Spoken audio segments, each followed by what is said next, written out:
There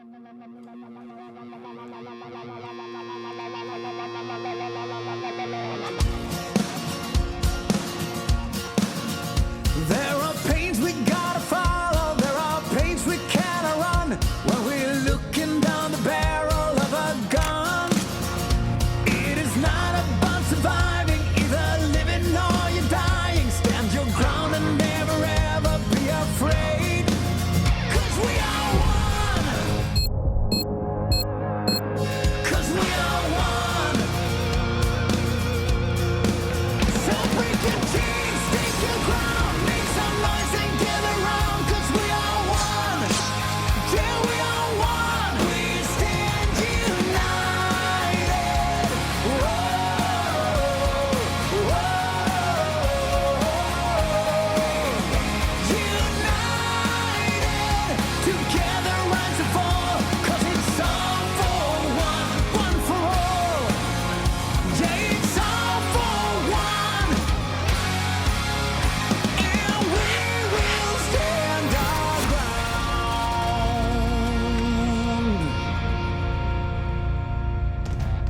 Hello and welcome everyone to the DreamHack Showdown 2019. We are live from Valencia, Spain, and over the next 3 days, we'll see who will be crowned champion. Of course, none of this is possible without our sponsors, so a huge shout out to eSport Management as well as Zowie. This wouldn't be possible without you guys. My name is Mix, and I'll be here to guide you throughout the action throughout this weekend. And I'm not alone. I'm joined by Potter and Pansy. It's wonderful to be working with you guys. How are you doing?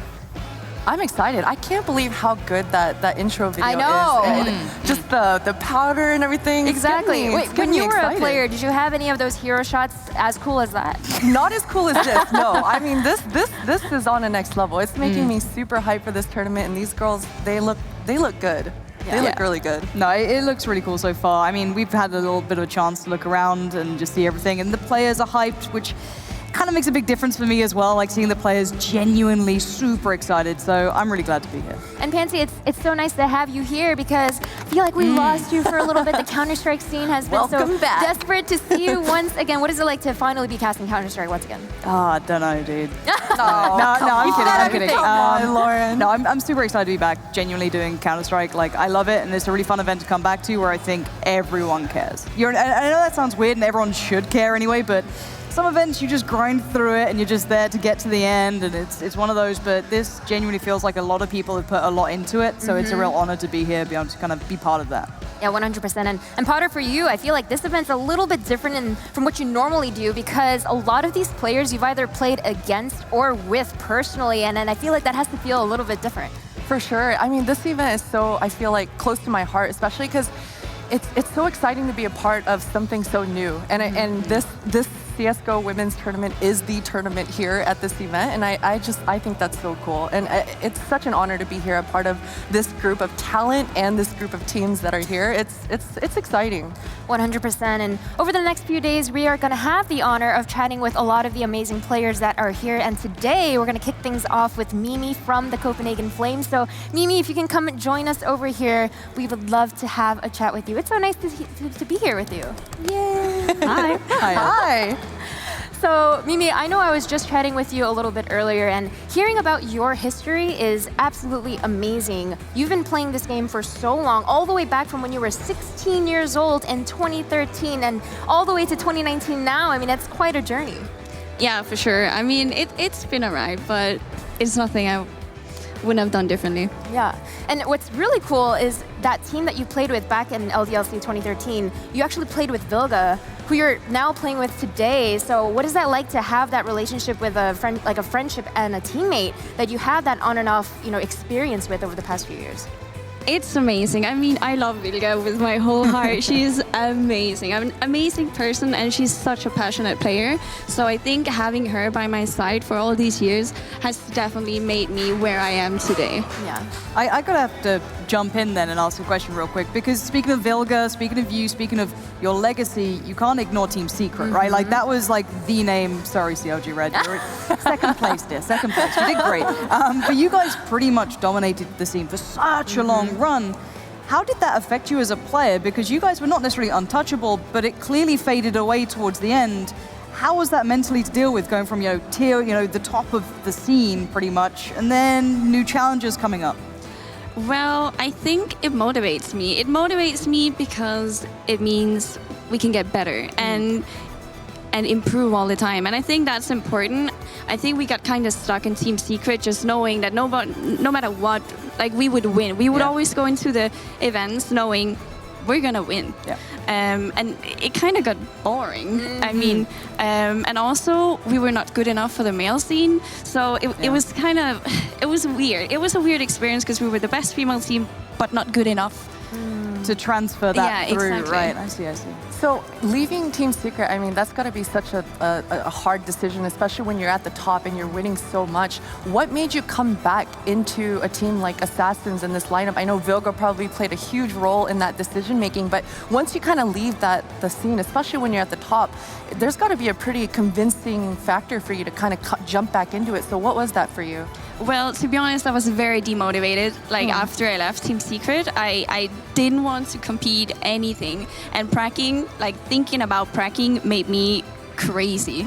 But last year at Copenhagen Games, I mixed with some friends, and like, just the feeling of wanting to compete again, it just came back to me, and I was like, damn, I can't let this go. And it kind of just started from there. Yeah, I just really want to ask about that time after Secret. I think a lot of, the audience knew you as, the FPL player who came out, and you got a lot of, credit from the public because you were kind of turning heads, and people were finally realizing that you individually definitely can compete. For sure. How did you find that level? Because obviously you said under Team Secret you weren't quite there as a team to be able to fully compete, but as an individual you certainly had the firepower. Did that kind of re-motivate you to try and want to make a team where you could maybe push higher, or where did it kind of like balance you out? Well, I mean, I didn't even think about my individual skill. For me, I just didn't want to be forgotten, you know? Fair enough. And streaming was like the thing that made it obvious to do. So I focused on my stream, and I focused on getting better as well, because I think that maybe someday I would come back competing, and it made sense. And I had a really good run in FPLC, and I still play it, and I think that playing with and against better people will always make you better. So that was really just what I wanted to do, just become better and better and better. Love to hear that. One last question before I let you go. You know, you've been playing on so many different rosters over the past few years, but now you're here with Copenhagen Flames, previously Assassins. So what is different about this team, and how optimistic are you headed into this tournament? Well, I feel like, well, I hate to say this, but we feel very prepared. We have been practicing really hard. Obviously, everyone has.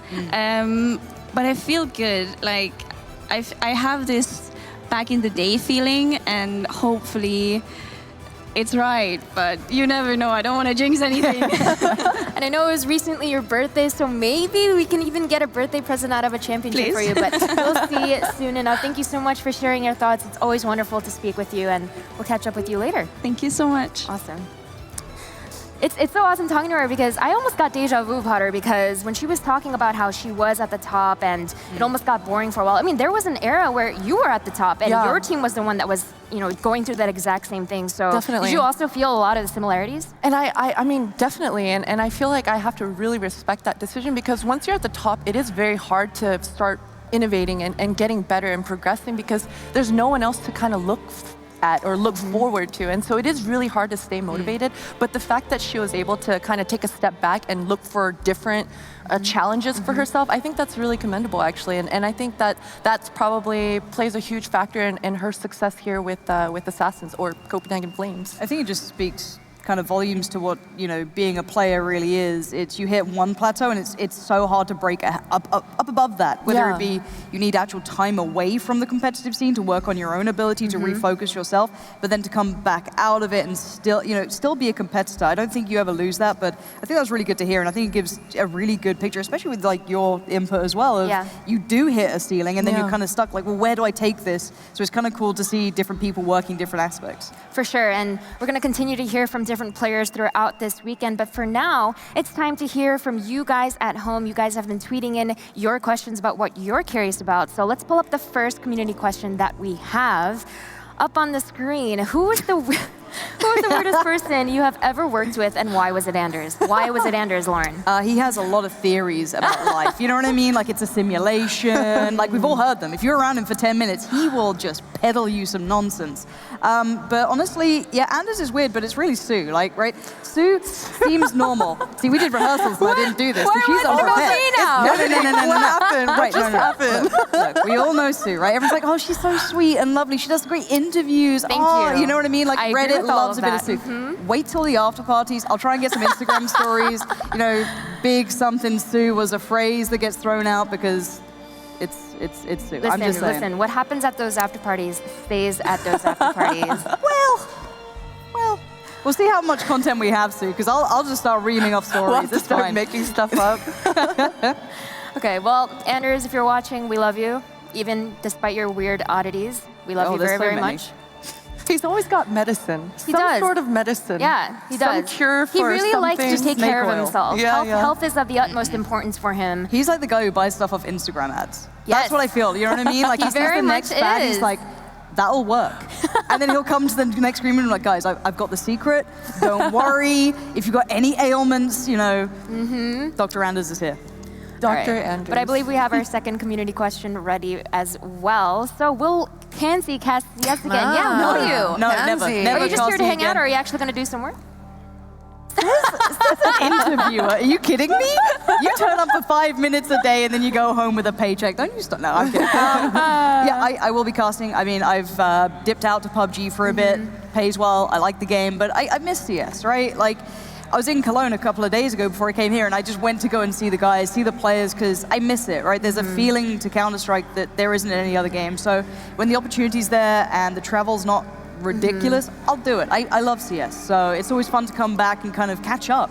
I mean, I'm coming back to a new meta, like Org, Kriegs, you know, it's not that weird weapon that MBK picks up once in a while. It's now actually viable, kind of. And just like new players, new teams. So again, it's nice to take a short break, come back, it feels like a brand new scene.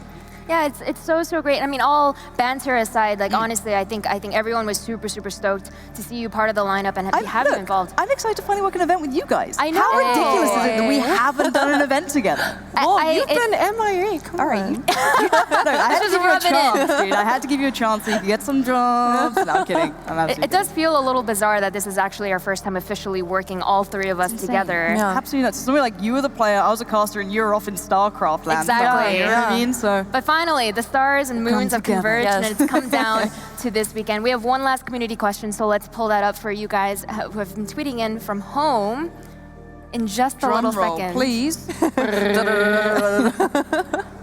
Will the Copenhagen Flames team absolutely smash it, and why? Why? Well, based on what we heard Mimi talking about, it sounds like they're feeling extremely prepared. They've had some time to bring it all together. But I know recently, actually, they've had a roster change, and it was Claudia that left. So, Potter, speaking from experience, you know, what is that like to pretty much have a month to really formulate and kind of get that synergy back together with a new team member? It should be challenging because Claudia was such a huge player within that lineup, but I think that they're going to be okay because, you know, thinking back on Assassins, when they first formed that lineup earlier this year, they had almost immediate success. I mean, they've been making the semifinals and finals in the three female tournaments that we've had this year so far. Yeah. So they've definitely found the fastest success, I think, for a new team within the female scene. So I think they're going to be fine. Specifically, their new fifth is a younger up-and-comer, and Yes. I think she's going to fit in really well with this this group of ladies. And we're going to talk about all of these teams in a lot more detail throughout the day, but for now it's time to get ready for our first match of the day. Stay tuned, guys. We'll be right back.